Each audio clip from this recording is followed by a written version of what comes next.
much for honoring the invite. My name is Ynitu. I'm the national spokesperson of the South African Federation of Trade Unions. And I will quickly introduce, we are a bit behind on time, I'll quickly introduce the comrades on the table there so that we can begin the business of the day. On my immediate left is Bafana Shabalala from the Ynitu Trade Union. And then immediately after him, next to him rather, is Mangatongo, also from Ynitu. And of course, the General Secretary of the South African Federation of Trade Unions, Comrade Zwelenzima Vavi. And finally, Ms. Makwale.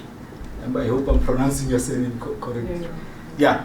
And with that, just 2 items on the agenda today. The first one will be the explanation, one, of the crisis that has been recurrent in Ynitu itself. But secondly, of course, the administrator report, because it had been placed under administration due to maladministration of funds, malfeasance, corruption, and all of that.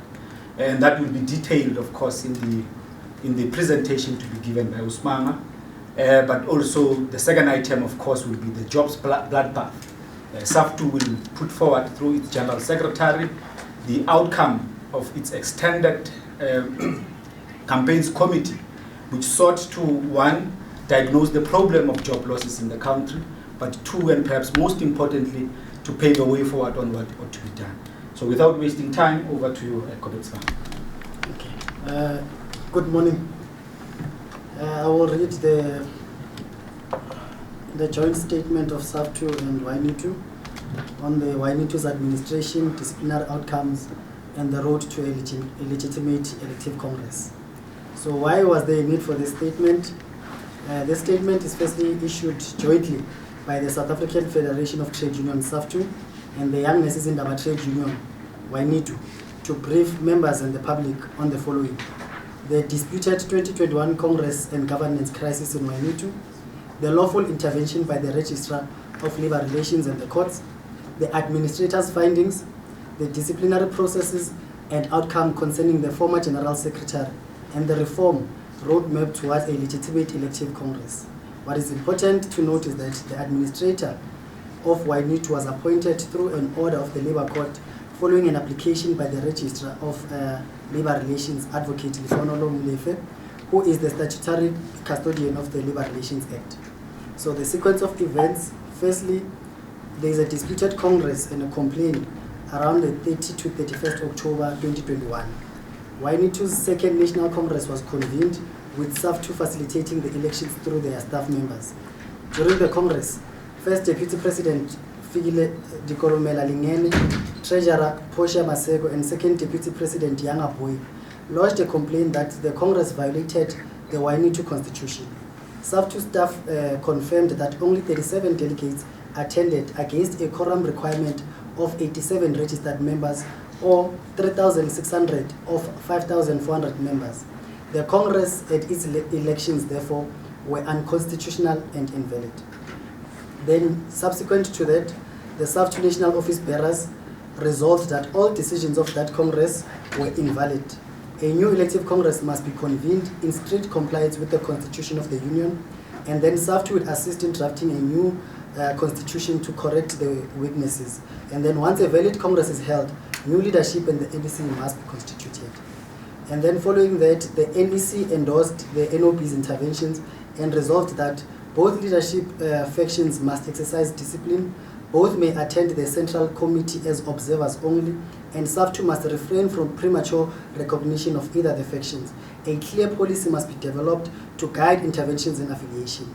Then the Saftu Central Committee that sat on the 1st of December 2021 endorsed the NEC's decision and established a task team to mediate. On the 10th of December 2021, the task team convened, but the faction led by Lerato Mthunzi and Rich Sikwina boycotted the meeting. They did not acknowledge the communication and failed even to apologize. The task team expressed disappointment but confirmed its readiness to continue engagements. Further to that, the Labour Court Administration Order and Appeals. After the continued breakdown, the Registrar of Labour Relations applied to the Labour Court for Ynitu to be placed under administration. The Labour Court granted the order, placing Ynitu under administration and appointing Mr. Gerald Foslo as the administrator. The Mthunzi Sicina faction appealed to the Labour Appeal Court, which dismissed their application and upheld the Labour Court's ruling to put the union under administration. They then sought leave to appeal to the Constitutional Court, which was refused. The court consistently affirmed that administration was lawful, necessary, and in the interest of Ynitu's members, constitutional compliance and worker democracy. And then the administrator started with the administration. Then these were the findings tabled in March 2025. The administrator's final report exposed the financial misconduct of 1.2 million rands to the former General Secretary's son's company, 66,770 to the GS Hotel, and 476,000 which was paid to the former President Rich Sicina. Wasteful expenditures also exposed were luxury hotels, liquor, and inflated t-shirts and media contracts. Dishonesty, where inflated membership of Ynitu was inflated by over 13,000 members. And stabilization, cancellation of irregular contracts, engagements with SARS, where 700,000 is owed for pay-as-you-earn to SARS, and the cancellation of 15,000 plus inactive debit orders, and drafting of a new Ynitu constitution. A task team of leaders from Northwest, Gauteng, Mpumalanga, Limpopo, KZN, and the Free State is assisting in rebuilding the organization. The disciplinary processes and outcome against Ms. Lerato Mthunzi.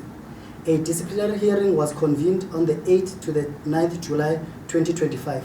Her legal team withdrew after day 1 of representation, and then she absented herself on day 2, and instead she was seeking an interdict which was dismissed. In her absence, the administrator led the evidence. She was found guilty on 8 charges, including nepotism, conflicts of interest, dishonesty, and gross negligence. The sanction to that was summary dismissal with immediate effect. She further then, after her dismissal, referred the matter to CCMA, and the CON-UP hearing on the 19th September 2025, she stated openly that she no longer wishes to return to the union, but instead she is demanding a 12-month compensation settlement. The administrator, considering Ynitu's finances and the scale of mismanagement uncovered, rejected this demand as unaffordable and unjustifiable. Disputes then arose around her legal representation, and the commissioner postponed the matter for 14 days to issue a ruling on that point.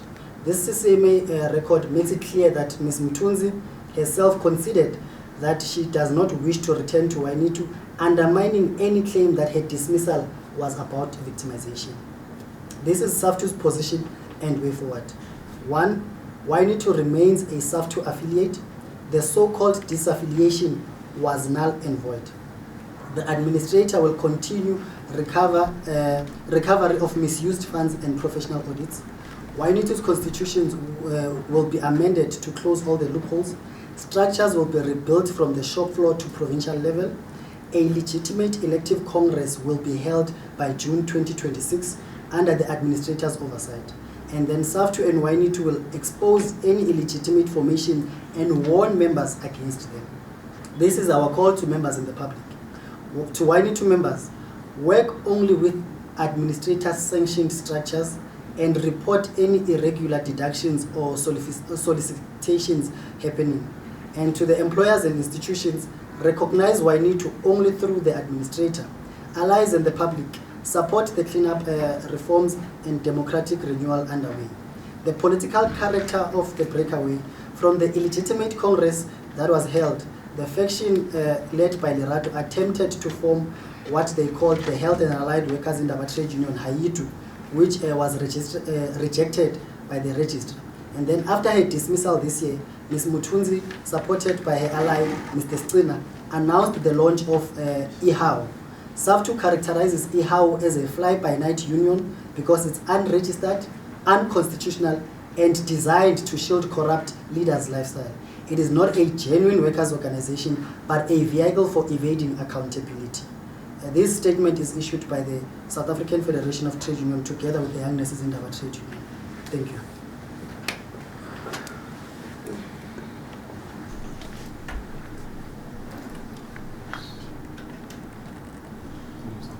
Yeah, no, but we'll immediately go over to you. Then we'll take the questions, all of them together, because we create chaos if we were to say questions on the first item and the second item. So over to you.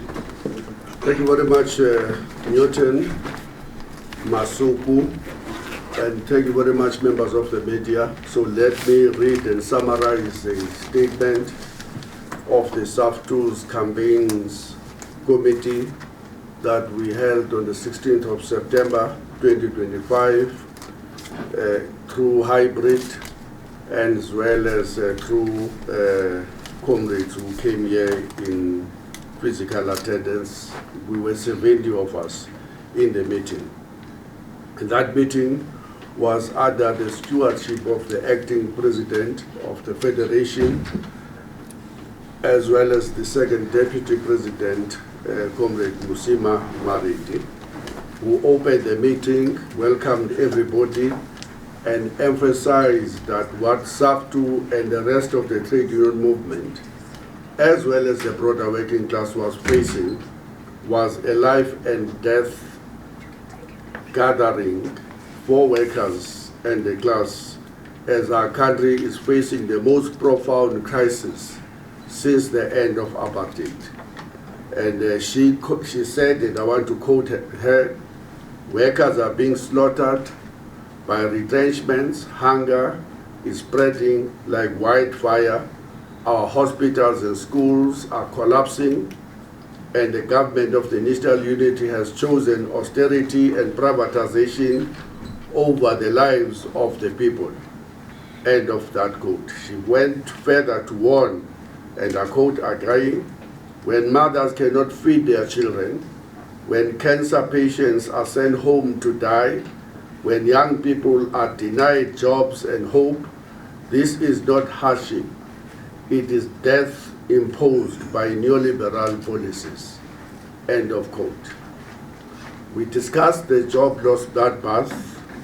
We took a report from our unions, starting with the NUMSA, which reported about the closure of Goodyear tires in Kariga, which have destroyed over 900 jobs, excluding hundreds, if not more, or than 400 in the value chain.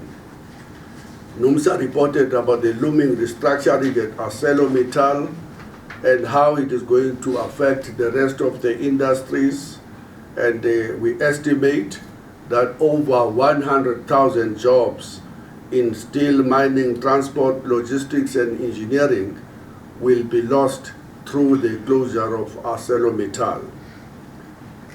And NUMSA reported that through a strike action, they have saved 40 jobs at Max Steel, and FAO, another union also in the coal phase of these job losses, reported about the tendency by the companies that have gone through measures approved by the Competition Commission to, once the 5 years have lapsed, which is the conditions approving the measure that there will be no retrenchment, the companies then, after the 5 years, embark on mass retrenchment, left, right, and center. We made an example, or FAO made an example about SAP, AB, InBev, and Heineken. Distal measures, Coca-Cola, all of them approved. But immediately after the 5-year condition has passed, then the workers see job losses almost yearly.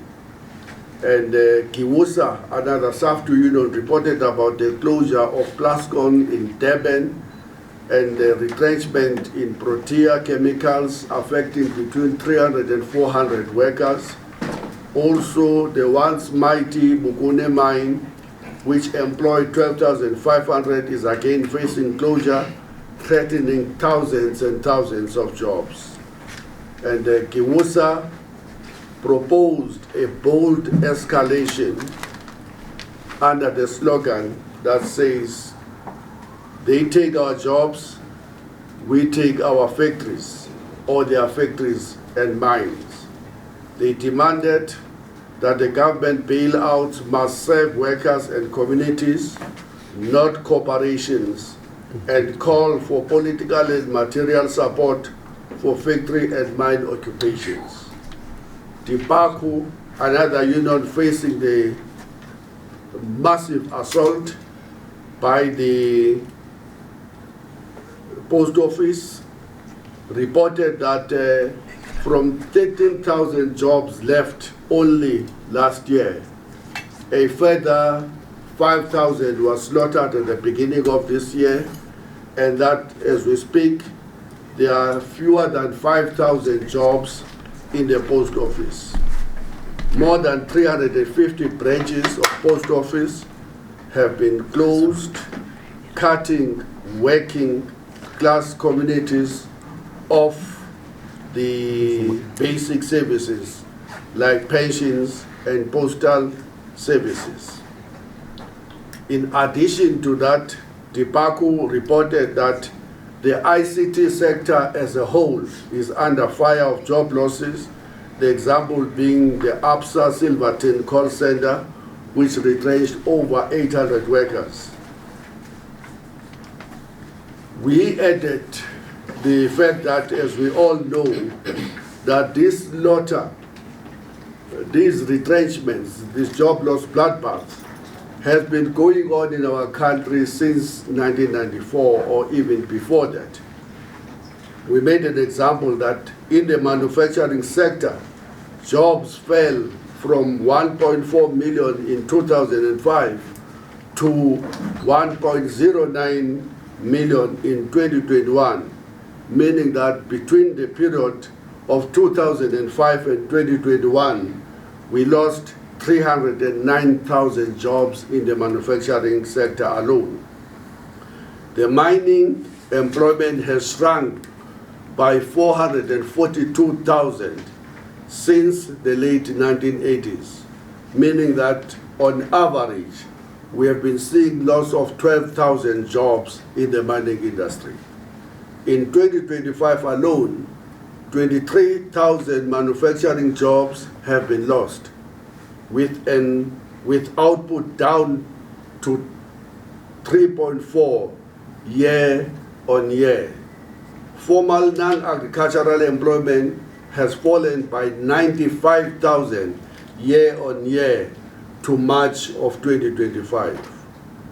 And the decision of the campaigns committee as extended was that Saftu must establish a task team that is going to drive a campaign against the job losses and to demand a moratorium on retrenchments in profitable companies and to escalate towards factory and mine occupations and convene a 10-a-side meeting with critical working class formations to prepare for a broader working class summit, hopefully in this process with the participation of other trade union federations participating in NEDLEC.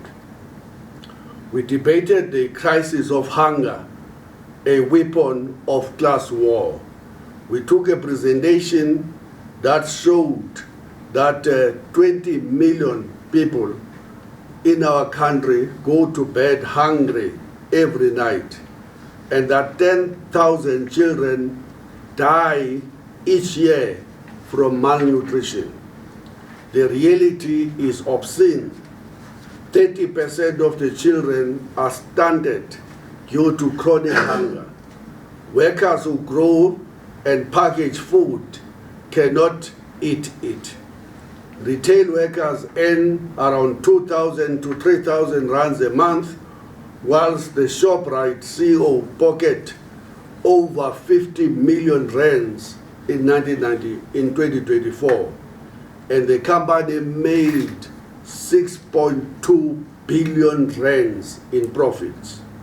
At the same time, supermarkets destroy edible food daily, breed past its sell-by date, blemished fruit, milk close to expiry, whilst families starve. In France and Italy, this is illegal. In South Africa, it is a standard business practice to throw away food. The decision of the Extended Campaigns Committee was that Saftu must escalate and elevate hunger into priority at the national campaign to expose profiteering and obscene CEO pay, to demand legislation to ban the destruction of edible food, and establish a solidarity kitchens as organizing hubs, and table a national day of action on hunger at the National Executive Committee of Saftu. We debated the water crisis. No water, no life.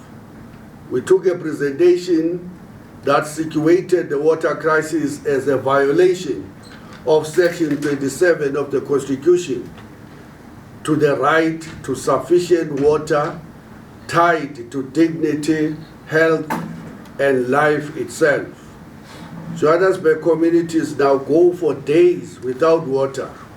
Hospitals cannot function. Schools lose sanitation. And the decision of the campaigns committee was that Saftu will fully mobilize for the 1st of November protest with the Johannesburg Water Crisis Committee and join the protest that took place on last Thursday, the 18th of September in Johannesburg, and that we will establish a water crisis task team and prepare rights-based campaign brief together with other civil society formations. On the housing, Sheikh Dweller's cry, we took a presentation from Abahlali Basemjondolo, who spoke of housing as a battlefield. And the General Secretary of Abahlali Basemjondolo, Tapelo Mohapi, would have spoken to the following 4 issues: that the RDP allocations are manipulated and sold by councillors to the politically connected, that families waiting decades in shacks whilst temporary location units become permanent teen prisons, that violent evictions without court orders, children watching as their homes are destroyed, and lastly, shack fires and flood killing the poor because electricity and sanitation are denied. And he concluded that this is a class struggle over land and the city, end of quote. And he went further to say the elites live in secure suburbs whilst the poor are criminalized simply for surviving, end of quote. And the decision of our campaigns committee is that we must launch a housing oversight program, publish quarterly corruption reports, provide legal defense for resisting communities, demand in-site upgrading with services, and put housing at the center of the Working Class Summit to be convened.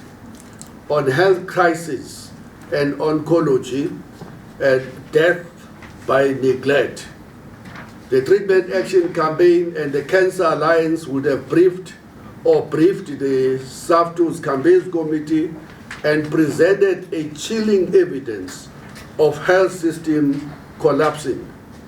And they raised the following: that cancer patients are told to come back in a year, just imagine, because radiotherapy and scanning machines are broken, condemned to death, that a woman dies every hour of cervical cancer in our country.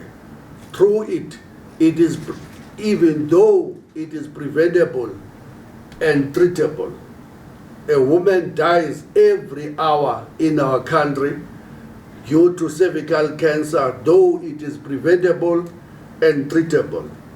That the Gauteng Department of Health spent 600 million rands on equipment, but without maintenance and without contracts to maintain, the machines remain non-functional. And that government spends more on lawyers to fight activists than to save lives. Saftu decided that it will form a health and oncology task team with the TAC and Cancer Alliance, and that it will publish monthly reports on waiting times and broken machines.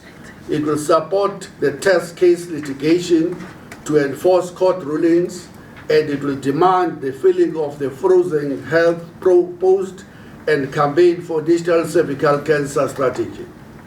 On the labor law amendments, the Scrap the Labor Bill campaign, we took a report and a presentation from Comrade John Apollos of Kiwusa, and who exposed the so-called labor bill as an existential threat to the working class because it lowers the threshold for retrenchments, enabling mass job cuts with minimum consultation. It normalizes labor brokers and casualization. It weakens collective bargaining and fragments worker unity.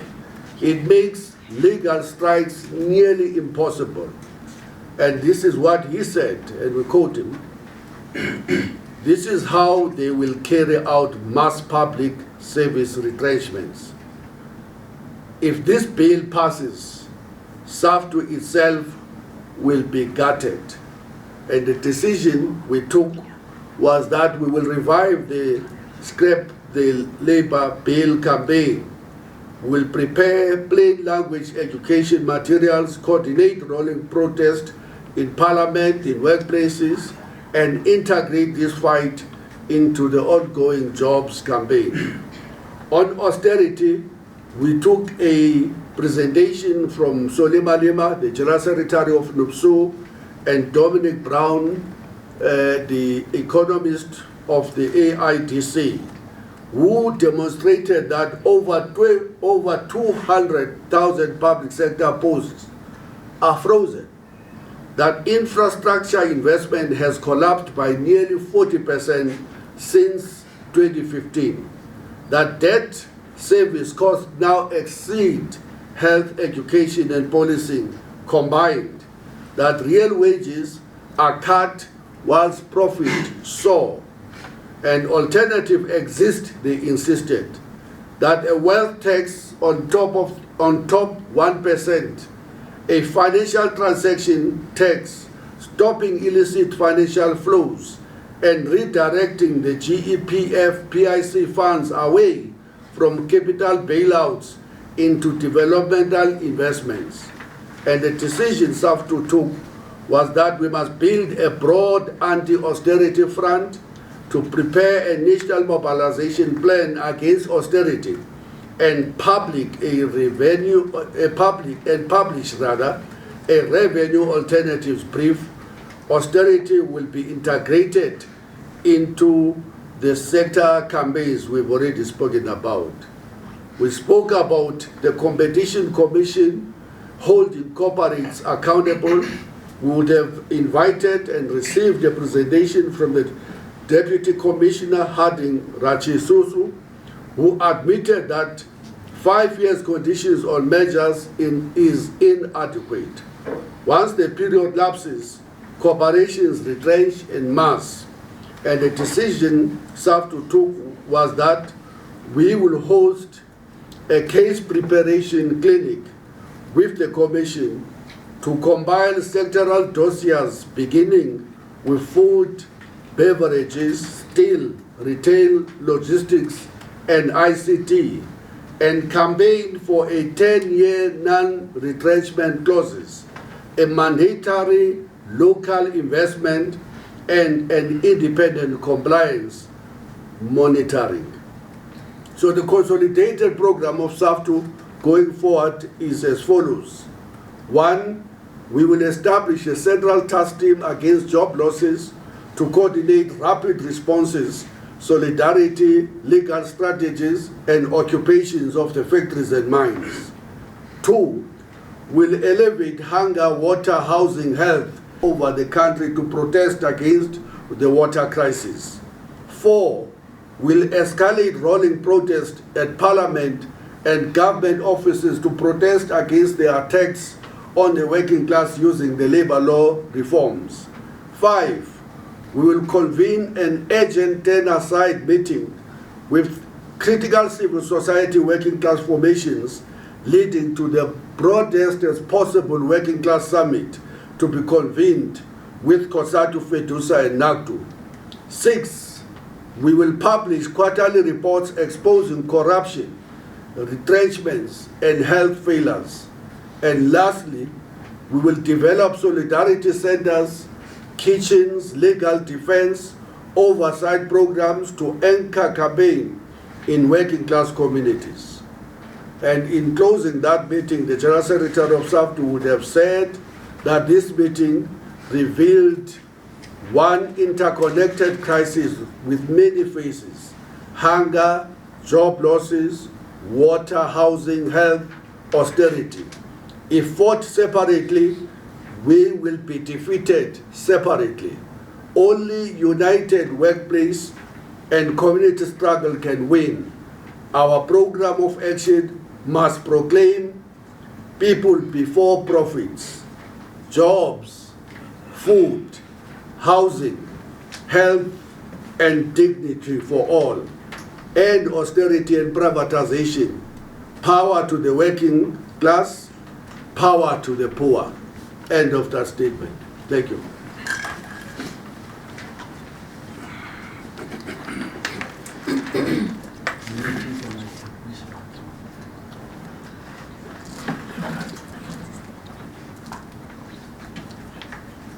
Okay, thank you very much, Comrade Mama and Comrade ZV.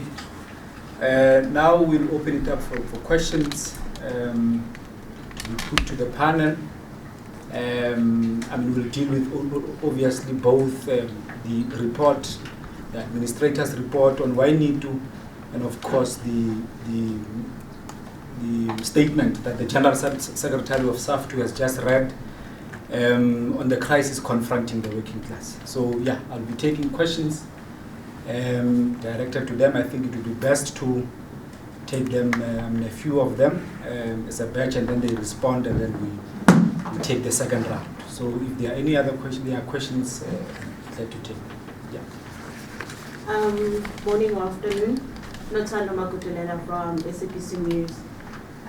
Firstly, to Saftu, you speak about all these task teams and campaign committees that you'll be forming. Do you think you'll have enough human resources to assist with all of these things that you have planned? And also, how will you make sure that these your human resources are doing their jobs ethically? And also for Ynitu, firstly, just a refresher, why was Ynitu placed on under administration? What measures are put in place to ensure that financial misconduct is curbed? And how many members are you representing? Yeah. Okay. Thanks for that. Second question. I think we'll take each round will consist of 3 questions, so that they are not overwhelmed, but also the thing does not turn chaotic. Is there any other question, colleagues? Second round. Second round. Yeah. Okay. Over to you. Let me start, and you will follow. Sure.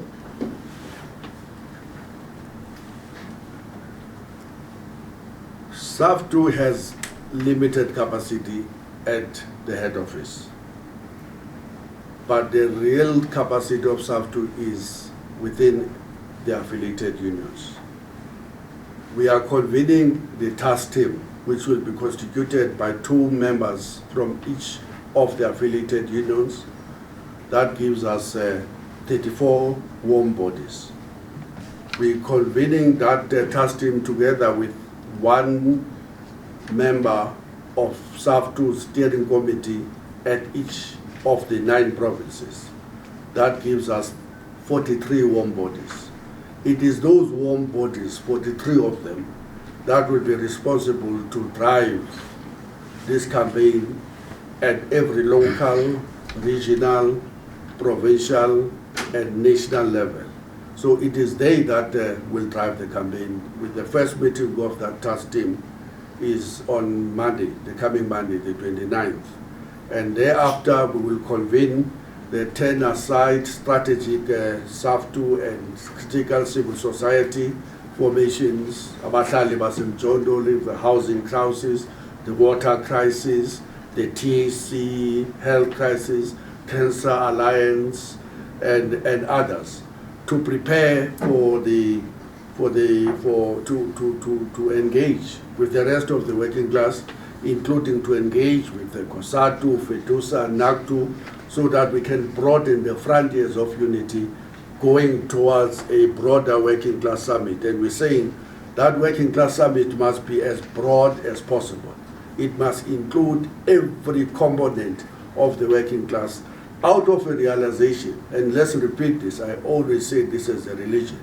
Saftu standing on its own simply does not have the power to even shake the system. None of the current trade unions standing on their own have the power to shake the system.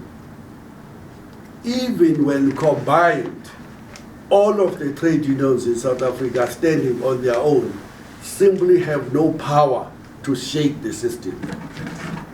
Only a united working class, broader than the trade union movement, have a potential and a possibility of shaking the system. Only when we can unite the workplace struggles with the community struggles and make them a single working class response to austerity, crisis of capitalism, and the current carnage of job losses, healthcare crisis, water crisis, cancer crisis, criminality, you name them all, the crises we are facing. So that's why we're building afresh. And hopefully our members will believe in this unity that has become so critical for us to survive. So that's why we believe that if we embark on the program we've already announced, then we will succeed. About the Ynitu question you were asking? Just a refresher on why it was placed under administration. Oh, okay. Yeah. You want to answer that, Bafana? Yeah. Thank you. Or any of you could? Can you please just give the mics? The mic. Yeah. The refresher would take us back to 2021, where there was a congress that was held by Ynitu, which was not in compliance with Ynitu's constitution. So after Congress, the union must submit the resolutions of the Congress to administrator. That's when the administrator intervened to say, but this Congress was not consistent with the Constitution. And that was ventilated in the Labour Court, and the court held that Ynitu's leadership then was delinquent of their own constitution. And as a result, the union was placed under administration. And then the measures in place to keep the financial mismanagement, firstly it's the administration itself, so that the administrator come up with reforms on financial flows within the organization, but also the rebuilding of the organization to ensure that even in future, the next leadership does not fall into the same trap of mismanaging fund and soliciting fund from the organization to their personal gains. And seated here, we can confirm that Ynitu currently, members in good standing, we have around 9,000 members in good standing. Across the country. Across the country. Okay, thanks. Can I just emphasize something? The union, unlike a stokvel, is a legal entity. It must be registered first in line with the Labor Relations Act. And the register, appointed to be an independent entity in the Department of Labor, must administer and monitor if all unions comply with the provisions of the Labor Relations Act. Every year, every union in South Africa must submit to the register its audited financial statement. Why? Because the register must satisfy himself or herself that the union does not abuse the subscriptions of the workers and divert it into the pockets of the leadership or in other activities that are not advancing the interest of the members of the union. So every year, the register demands audited statement from every union. Secondly, every year, the union must submit a report to show that it is still a living organ and that it convenes its congresses, its National Executive Committee, and all of its structures in line with the provisions of its constitution.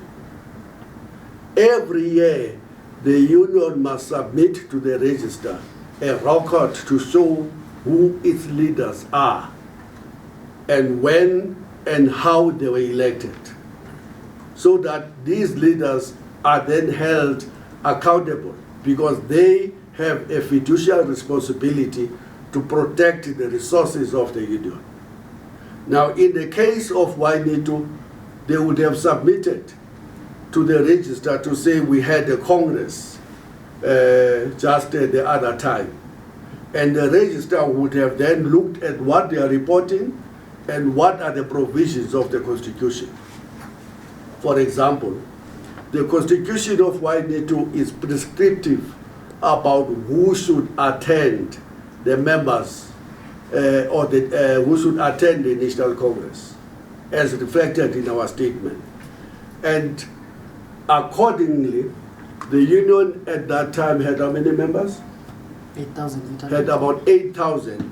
The constitution is prescriptive that at least a third of the members must attend the National Congress. That would have made it to require about 3,600 people to be present in the National Congress. But there were only 37 present. There were only 37 present. Most of them were present through the webinar. And about 15 or so were actually physically present in the meeting. That alone made the register, and Saftu, by the way, to say, but you didn't comply with your own provisions of your constitution. And therefore, all of the decisions you have taken in that Congress are none and void, including whatever leadership that would have emerged.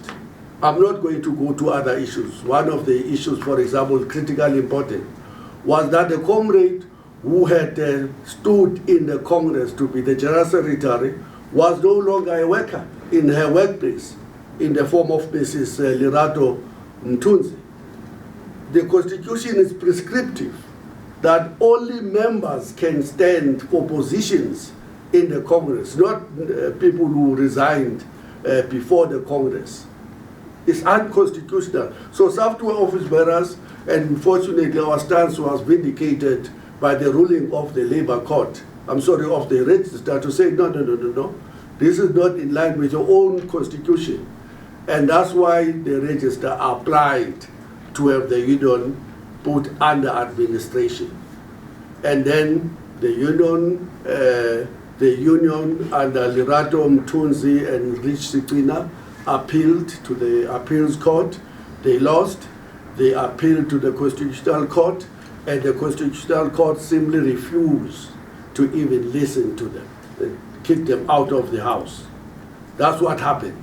They can say whatever in the social media to mislead people, but that's actually what happened. We are now circulating to you the report of the register and the administrator of the union.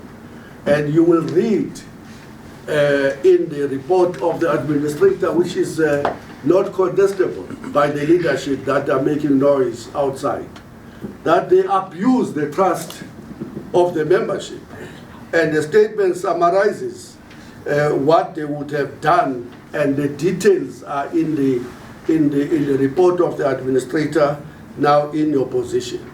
The statement we are reading to you is just a summary of a bigger rot and corruption on the part of Lerato Mtunzi and Rich Sikwina. Here are the highlights.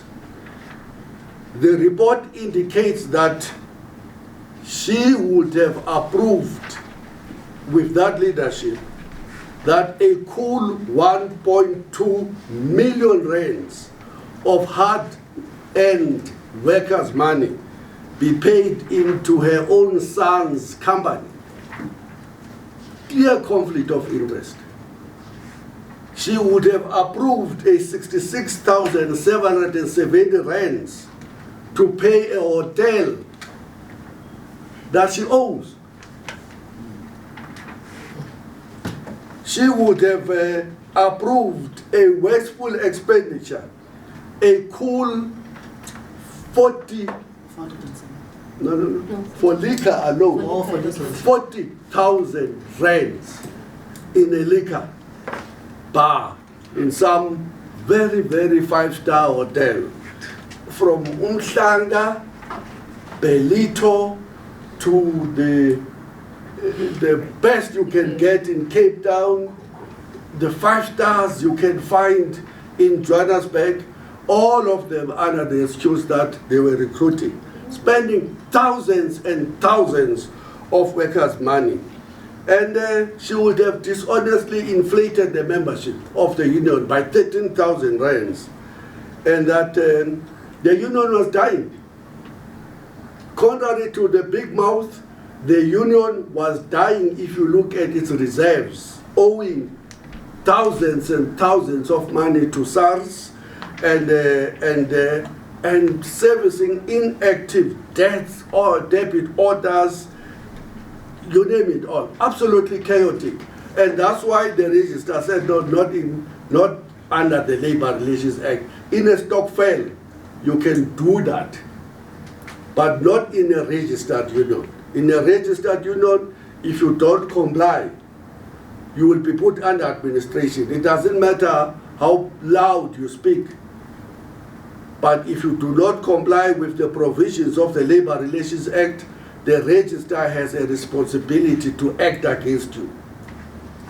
They can call that conspiracy theory, what, but South Africa is not a banana republic, and that's why we're making a point that this how they have created is a typical fly-by-night union, not registered, no constitution, no accountability structures, just an ability to collect dues from the members. It will not be registered, not under the current provisions of the Labor Relations Act. It will remain a stokvel to mislead workers that they can be represented when they're in trouble, when that institution will have no legal standing in any bargaining structure to represent any worker.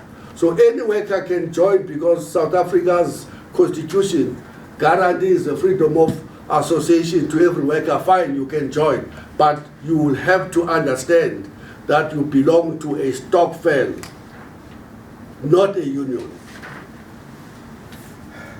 Thank you very much, Nobal. The round 2 is open. You will be the first because you had indicated earlier that you covered round 2.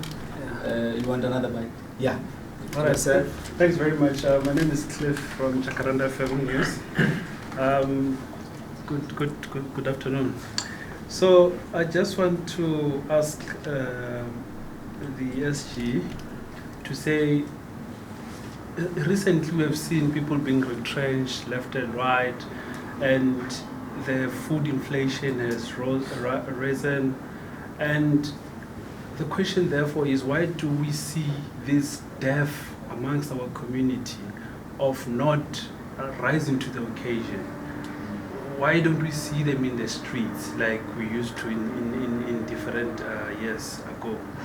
So maybe would I be right to say, is this the absence there of front like Saftu and other community formations? Because at the end of the day, these are workers. And on national issues, maybe what is your reaction to the commission that is probing the corruption in the police? And lastly, what do you think of Helen Zille being the mayor of candidate for the mayor of Johannesburg? Thank you. Thank you very much. Just 2 more questions. Will Lerato and partner be facing criminal charges following evidence of fraud and corruption? And also, Mr. Bagi, are you not worried about losing members and the unions failing following the recent mass retrenchments? Yeah. Let me start with the Jacaranda news and say the source of our problem is the system of capitalism itself.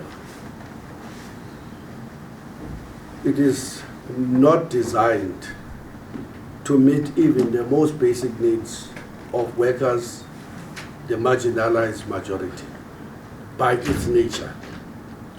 For example, by its nature, it will face its booms of profits as we see in the Johannesburg Stock Exchange, but it will see bursts, it will see a crisis upon a crisis of job losses and of even unsustainability of the firms themselves, as we are seeing through the retrenchment and the closures at the ArcelorMittal, because there is an overproduction of steel.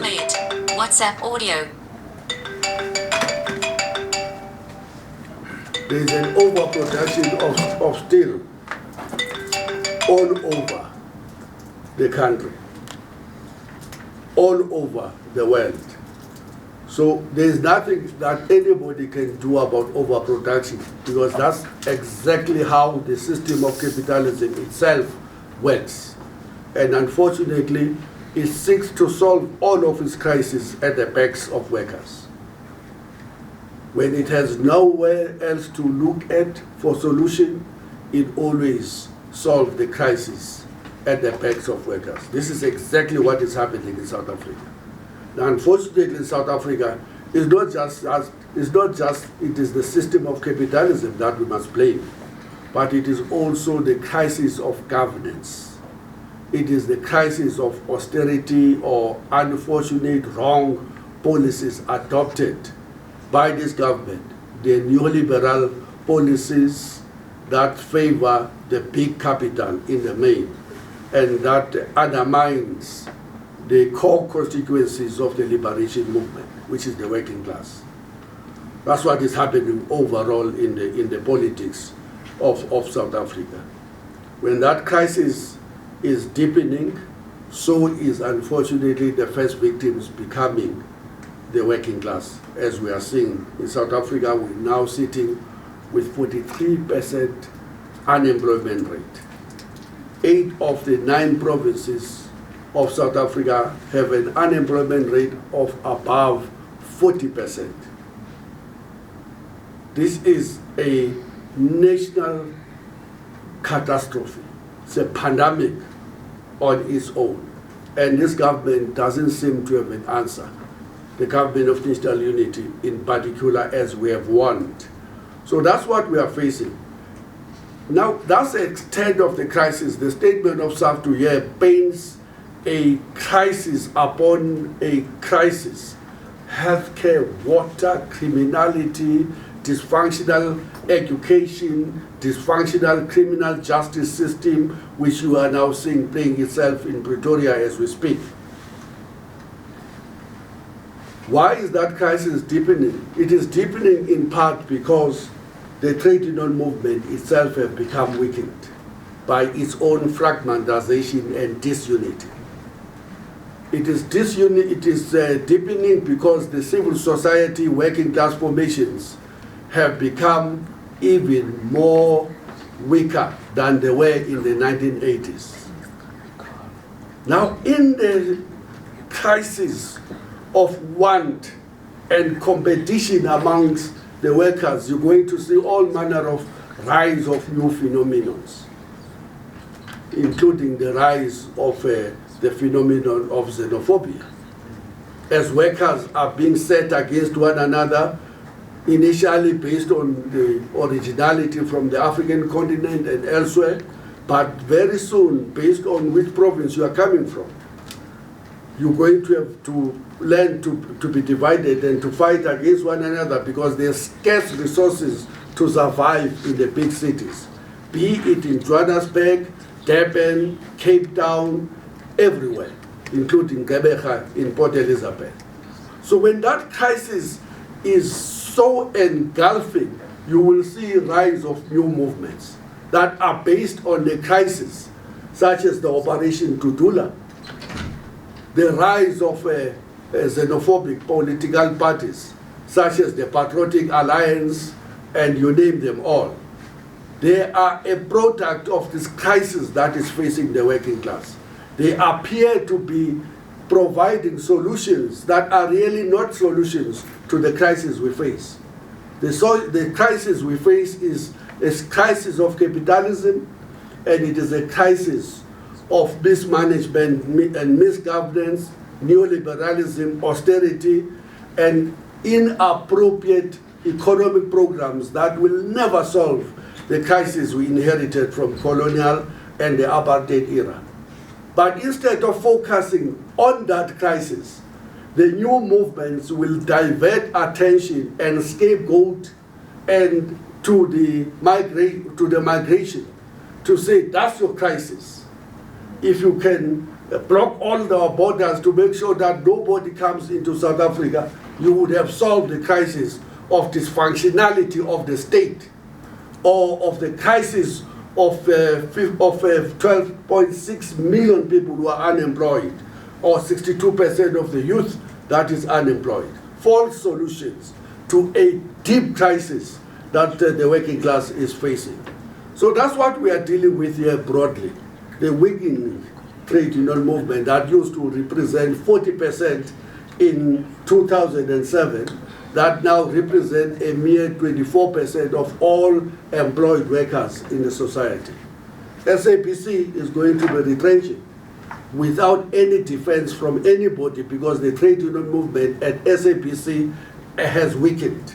So has it weakened everywhere else in society.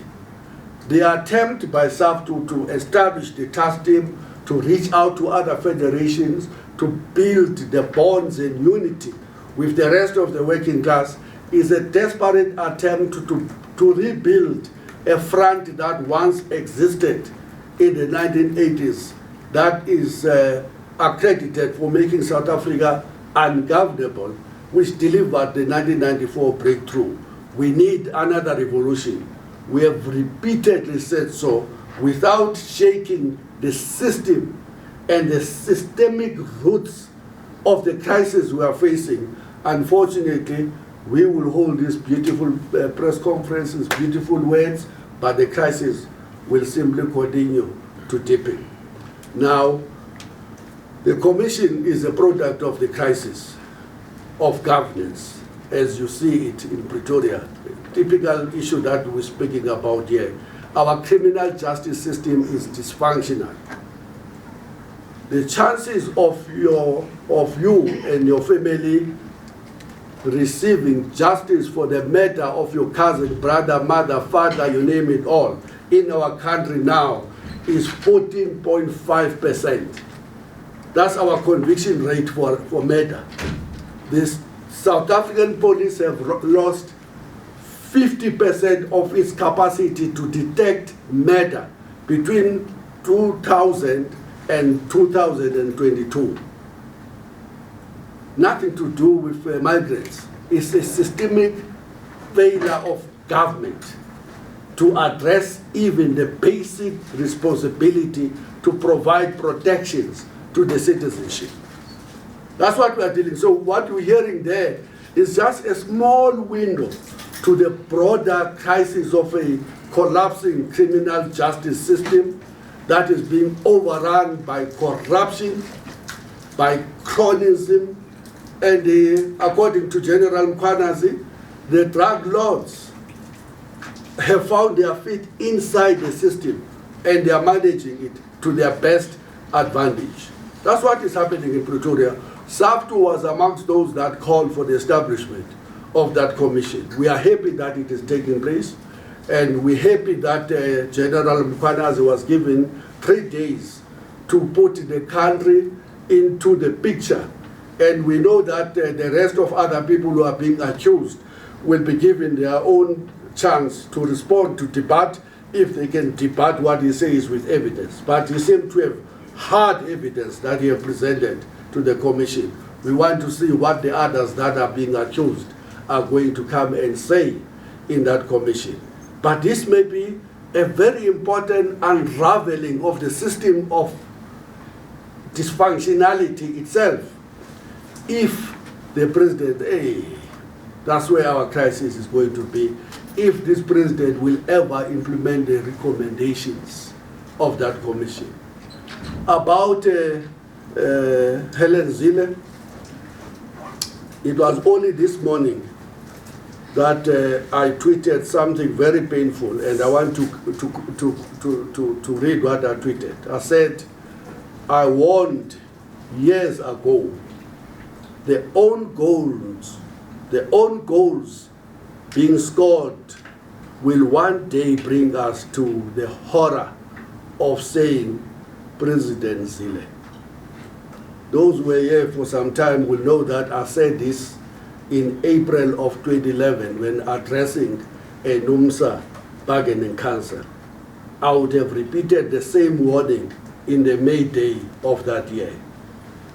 And I go further in my tweet to say, imagine the unbearable shame a leader like Helen Zille, who denies the genocide in the Palestine, ruling over a nation born from the ashes of slavery, colonialism, and apartheid.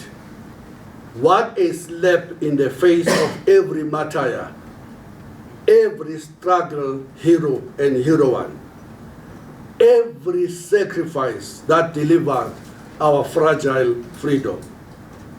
Now, I posted 2 videos there where Helen is saying genocide is big words. She doesn't know if it is happening in Gaza and in the broader Palestine. Goodness me. She knows that she's lying. The reason why she will not call it what it is because her funders, the Zionist lobby that is propelling her to become a mayor in Johannesburg, thanks to the own goals of the ANC, will not like a statement that she endorses the United Nations 2 reports now that says there is a genocide being committed in Gaza. That's what these own goals have delivered to us to. People forget about Gaza and solidarity and how we want our democracy when they have no water. I was visiting a suburb in Kensington on Sunday, seeing my old friends. They told me that there have been no water in the upper side of Kensington for 25 days in a row. Just 25 days. When you create that crisis, unfortunately, you drive the voters right to the hands of Zionist, apartheid, Zionism supporters. That's what you do. The own goal can deliver for the right wing. And that's unfortunately what is happening in South Africa today. And thank you. I've already answered your question about why are we in this deep crisis. We're in this deep crisis because the trade unions themselves have scored their own goal. This what we are dealing with here in terms of the Ynitu is an own goal. And the trade union movement have been scoring this own goal with intensity in the run-up to the Marikana massacre, where shop stewards were turned into being the HR managers of the mining bosses who hire and fire workers, who misrepresent them, where unions are not training their own members on their own constitution, leading to them being misled by every crook in the world. And some crooks really genuinely believe that the trade union movement itself represents the 4th coach of the gravy train. There is a first coach, national parliament. There's a second coach, provincial government. There's a third coach, the local government.